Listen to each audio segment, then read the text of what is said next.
Effective copywriting by design.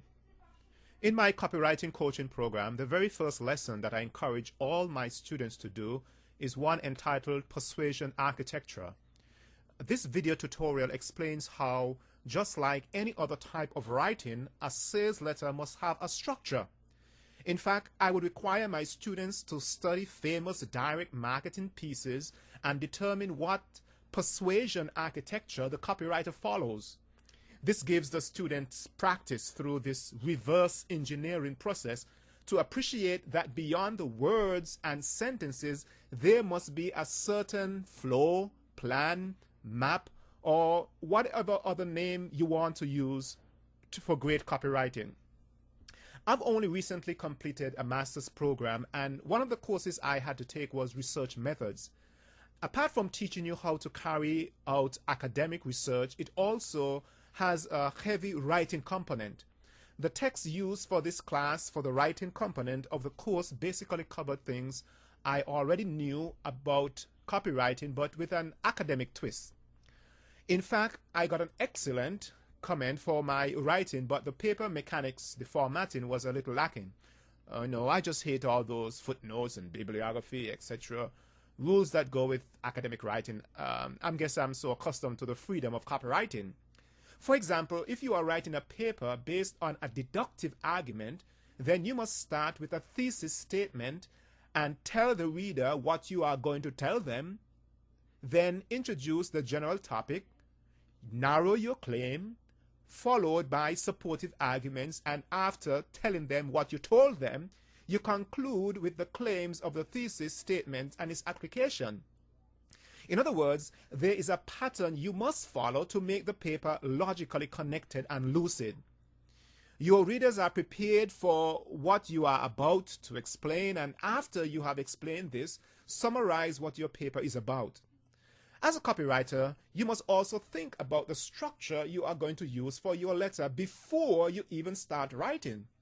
This would be your plan from which you will build your literary house made up of words, sentences, paragraphs, and sections. One of the most common mistakes I see rookie copywriters make is that they concentrate so much on the power words and sounding like a copywriter that the flow of the letter suffers as a result. The main reasons for this lack of flow arise because 1. The headline does not logically connect with the opening paragraph but addresses two different ideas. 2. The topic sentence of each paragraph is not logically supported by the following body sentences. 3. The transition from one paragraph to another is almost ignored, so there is an awkward disconnect. 4. The right information is given in the wrong places, such as the call to action given before the list of benefits. Think either. 5. Too much real estate is given to a minor selling point. In order to maintain the slippery slide in my letters, I always try and write my letters in one sitting. This may sometimes mean writing for 12 hours straight, but while I'm writing the last sentence, I still have the first sentence in my head.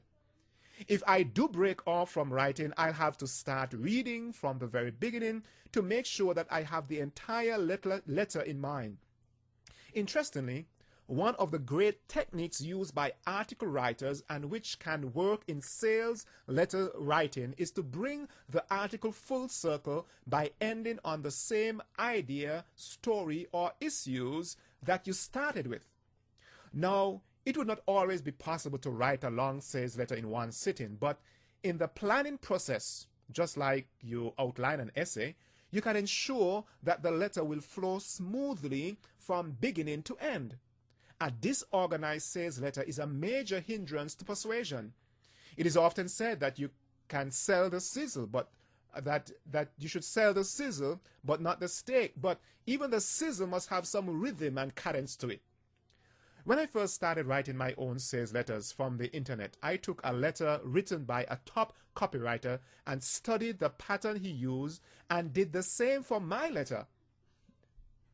Did this work? Oh, like gangbusters. No, I wasn't a swipe. It wasn't a swipe because the product were different, and you will never be able to recognize this as a swipe because I borrowed only the plot of this letter. Speaking of plots, which is another word for the plan of the story, just the other day I was telling my kids that the best plot used over and over again with different story, and it's not accident, the top movies and stories use common plots. So study those famous pieces in your swipe file and determine the plan or structure the writer used, and borrow those persuasion architecture to build your own persuasion masterpieces. And this is Ray Edwards from learncopy.com.